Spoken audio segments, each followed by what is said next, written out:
Ya, bismillah, assalamualaikum warahmatullahi wabarakatuh. Kembali lagi channel ini di Bimbingan Belajar Ar-Rayhan. Nah, di video kali ini kita akan melanjutkan part ke-29 dari latihan soal persiapan USN 2024 tingkat SMP atau MTS bidang matematika. Jadi pada video kali ini kita akan melanjutkan 3 buah latihan soal lagi terkait tentang materi kombinatorika. Tetapi sebelum itu, kalau misalkan adik-adik ataupun rekan-rekan guru yang menonton ini tapi belum subscribe channel ini, subscribe dulu sekarang agar kalian tidak ketinggalan video terbaru atau update terbaru dari Bimbingan Belajar Ar-Rayhan. Oke? Jangan lupa untuk berlangganan minimal juara OSN tingkat kabupaten. Kenapa? Karena di video-video selanjutnya nanti insya Allah akan kami rilis video eksklusif buat kalian para member dari program membership Bimbingan Belajar Ar-Rayhan juara OSN tingkat kabupaten ya. Oke, kita mulai saja pembahasan pada video kali ini dari soal nomor 87. Jadi kita baca dulu soal yang bersama-sama. 6 dadu dengan 6 sisi dilemparkan satu kali. Peluang munculnya jumlah mata dadu 9 adalah titik-titik. Nah, untuk menyelesaikan soal ini kan kita ditanya tentang peluang ya. Di sini kata kuncinya adalah peluang. Maka rumus peluang akan kita gunakan. Di sini rumus peluang adalah P sama dengan NA dibagi dengan NS. Nah, NA itu adalah yang diinginkan, yang jumlah dadunya itu kalau dijumlahkan mata dadunya adalah 9, sedangkan NS adalah total keseluruhan kejadian. Nah, kita mulai untuk mengerjakan dari NS-nya terlebih dahulu, karena NS itu bisa dihitung. Karena di sini ada 6 buah dadu dengan 6 sisi yang berbeda, maka banyaknya kemungkinan yang terjadi keseluruhan itu adalah 6 berpangkat 6. 6 yang pertama dari 6 buah dadu, kemudian 6 yang menjadi pangkatnya itu berdasarkan 6 sisi dadu di tiap dadunya. Paham ya? Nah, karena di sini kita sudah mendapatkan NS-nya, kita tinggal mencari NA-nya. Nah, cara untuk mencari NA kita akan menjabarkan kemungkinan yang terjadi untuk mendapatkan jumlah mata dadu 9 dari 6 buah dadu yang dimiliki ini. Nah, kita mulai mengerjakan dari kemungkinan yang pertama tentunya. Nah, kita mulai untuk menghitung dari kemungkinan yang pertama yang bisa terjadi. Jadi, kemungkinan yang pertama yang terjadi itu adalah ketika mata dadunya 5 mata dadu yang pertama adalah angka 1, kemudian di mata dadu yang terakhir itu adalah angka 4. Kenapa? Karena 5 angka dadu yang pertama ini yang angkanya itu adalah 1 ketika dijumlahkan dapatnya 5 tambah dengan 4 dapatnya 9. Nah, urutan dadu-dadu ini kalau misalkan kita mau cari banyaknya caranya, itu bisa kita tentukan dengan menggunakan rumus permutasi. Permutasi n unsur yang sama. Kenapa kita gunakan permutasi n unsur yang sama ini? Kenapa? Karena di sini ada 5 buah dadu yang sama-sama memunculkan angka 1. Jadi di sini ada 5 ya, 5. Nah, di kemungkinan yang pertama ini kan ada satu unsur yang sama, banyaknya itu adalah 5. Berarti di sini angka satunya kan ada 5, angka 1 ada 5. Berarti di sini kita akan menggunakan n-nya tentu adalah 6 ya. N-nya dari banyaknya dadu.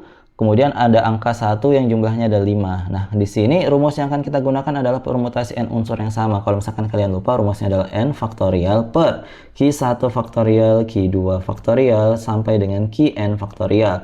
Nah, Q1, Q2, sampai dengan Qn ini adalah tergantung berapa banyak unsur yang sama dari suatu kejadian. Nah, kebetulan di kejadian yang pertama ini adalah ada satu unsur yang sama. Unsurnya itu adalah angka 1, jumlahnya ada 5. Maka di sini kita bisa menghitung banyaknya cara, itu dengan cara memasukkan nilainya itu ke dalam rumusnya. Nah, di sini kan n-nya ada 6, berarti ini 6 faktorial per unsur yang sama ada 1, yaitu angka 1 ya, sebanyak 5, berarti dibagi dengan 5 faktorial. Berarti di sini kita bisa hitung dengan cara 6 kali 5 faktorial per 5 faktorial. 5 faktorial ini habis, maka yang tersisa adalah 6, berarti 6 cara. Kita lanjut di kemungkinan yang kedua. Di kemungkinan yang kedua, mata dadunya ketika kita mau jumlahkan dapatnya 9 itu adalah seperti ini. Ada 4 angka 1, kemudian di 2 dadu terakhir itu adalah angka 2 dan juga angka 3. Tentunya untuk peletakan susunan-susunan posisi-posisinya itu bisa kita acak-acak. Maka untuk menentukan banyaknya cara kita melihat dulu ada apa unsur yang sama dalam kemungkinan yang kedua ini. Ternyata ada unsur yang sama, yaitu angka 1 lagi. Angka satunya itu ada 4. Berarti di sini nanti kita bagi dengan 4 faktorial. Maka di sini kita akan menentukan caranya sama seperti tadi menggunakan rumus permutasi n unsur yang sama. Maka di sini kita masukkan 6 faktorial dibagi dengan 4 faktorial. Penjabarannya berarti 6 dikalikan 5 dikalikan 4 faktorial dibagi dengan 4 faktorial. 4 faktorialnya habis. Kita tinggal kalikan deh. 6 dikalikan 5 hasilnya adalah 30. Berarti 30 cara. Nah, di kemungkinan yang ketiga itu mata dadu yang mungkin itu adalah 3 angka 1 dan juga 3 angka 2. Kalau misalkan dijumlahkan 3 angka satunya ini kan jadinya 3 tambah 2, 5 tambah 2, 7 tambah 2, 9. Nah, berarti peletakannya itu kan bisa kita acak-acak ya. Tapi untuk menentukan banyaknya cara, kita akan menganalisa dulu ada berapa angka yang sama di kejadian ini. Nah, ternyata setelah kita analisa bahwa ada angka 1 sebanyak 3 dan juga ada angka 2 sebanyak 3 di kemungkinan yang ketiga ini. Berarti untuk menghitung banyaknya cara sama seperti tadi, kita gunakan rumus permutasi n unsur yang sama. Berarti 6 faktorial dibagi dengan 3 faktorial yang pertama dari angka 1 yang ada 3, kemudian dikalikan dengan 3 faktorial yang kedua dari angka 2 sebanyak 3 yang berulang. Seperti itu. Berarti di sini kita jabarkan 6 kali 5 kali 4 kali 3 faktorial dibagi dengan 3 faktorial kalikan dengan 3 faktorial. 3 faktorialnya kita jabarkan saja 3 kali 2 kali 1. 3 faktorial yang di atas dengan di bawahnya habis. Yang di bawah kan 3 kali 2 ya. 3 kali 2 itu 6. Maka kita coret saja dengan 6 yang di atas. Maka yang tersisa tinggal 6 kali 4. Hasilnya adalah 20 cara. Nah, untuk mendapatkan total NA yang bisa terjadi, kita tinggal menjumlahkan saja 6 cara tambah 30 cara tambah 20 cara. Ternyata NA-nya kita bisa hitung adalah sebanyak 56 cara. Nah, sekarang berarti sudah bisa kita menentukan peluang munculnya jumlah mata dadu 9 dari pelemparan 6 dadu secara bersamaan. Jadi di sini kita tinggal substitusi saja. Untuk NA-nya kita ganti dengan 56, sedangkan NS-nya dengan 6, maka 6. Berarti inilah jawaban dari soal ini. Seperti itu, semoga kalian paham ya. Kalau misalkan kalian belum paham, jangan ragu-ragu untuk komentar di bawah. Oke, kita lanjutkan ke soal berikutnya. Nah, kita lanjut ke soal nomor 88. Yuk kita baca dulu soalnya bersama-sama. Pada sebuah lemari terdapat 25 helai baju yang terdiri atas 4 ukuran, yaitu 4 helai baju berukuran S, 4 helai baju berukuran M, 9 helai baju berukuran L, dan 7 helai baju berukuran XL. Tentukan jumlah baju paling sedikit yang dapat diambil agar selalu diperoleh 7 helai baju berukuran sama. Nah, untuk menyelesaikan soal ini kita akan menggunakan sebuah prinsip. Jadi prinsip apa yang akan kita gunakan adalah prinsip sarang burung merpati.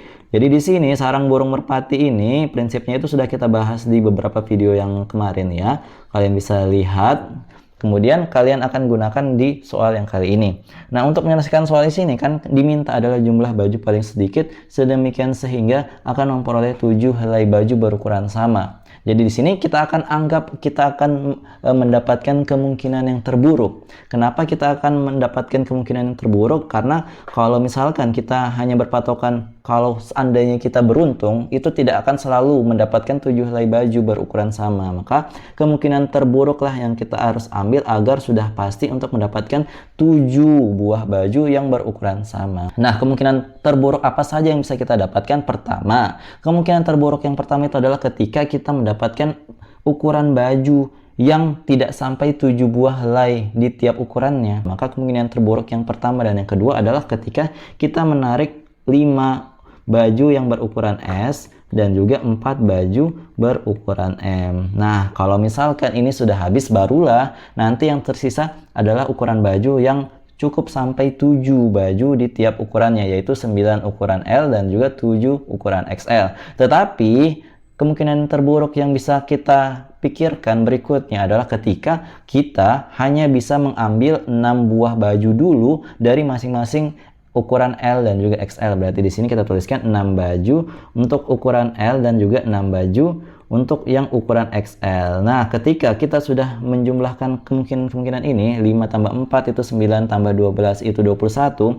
21 baju yang kita ambil.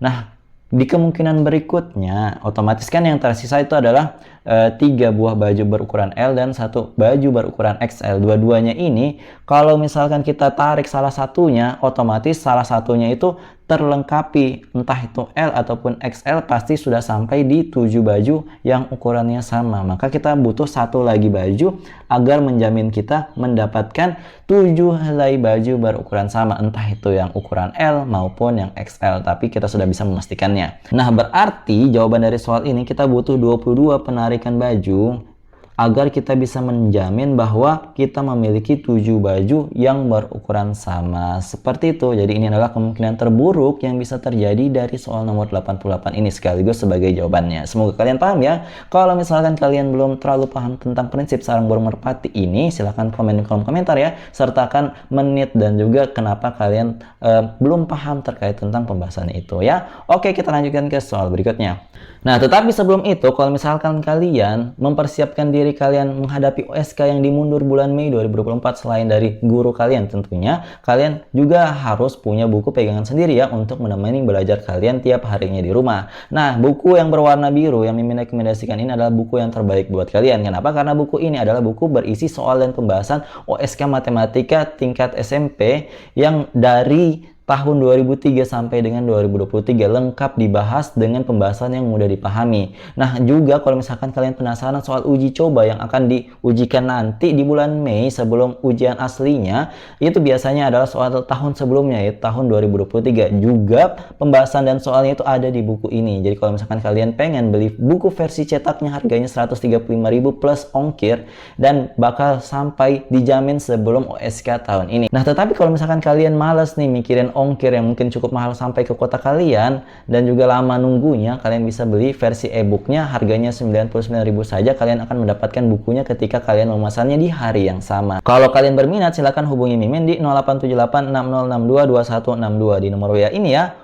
Yuk beli buku ini dan raihlah juara bersama bimbingan belajar Ar-Rayhan. Oke, kita lanjutkan ke soal terakhir pada video kali ini. Yuk kita baca dulu soalnya bersama-sama. Pada sebuah pesta pernikahan terdapat 6 orang termasuk pengantinnya yang hendak berfoto. Banyaknya cara menata pose foto dalam satu baris dari ke-6 orang tersebut sehingga pengantin berdiri tidak saling berdekatan atau bersampingan adalah titik-titik. Nah, untuk menyelesaikan soal kali ini, di sini kan kita diminta untuk menentukan banyaknya cara sedemikian sehingga pengantinnya itu berdiri tidak saling berdekatan. Maka lawan dari ini kan kita harus mencari yang berdekatan dulu, kemudian kita jadikan pengurang dari total kejadian yang terjadi. Maka di sini caranya Mimin akan tuliskan dulu. Jadi total kejadian itu kita harus kurangkan dengan kemungkinan ketika pengantinnya itu berdekatan ya, pengantin berdekatan. Nah, ini akan bisa memperoleh jawaban yang sama dengan yang diinginkan di soal ini.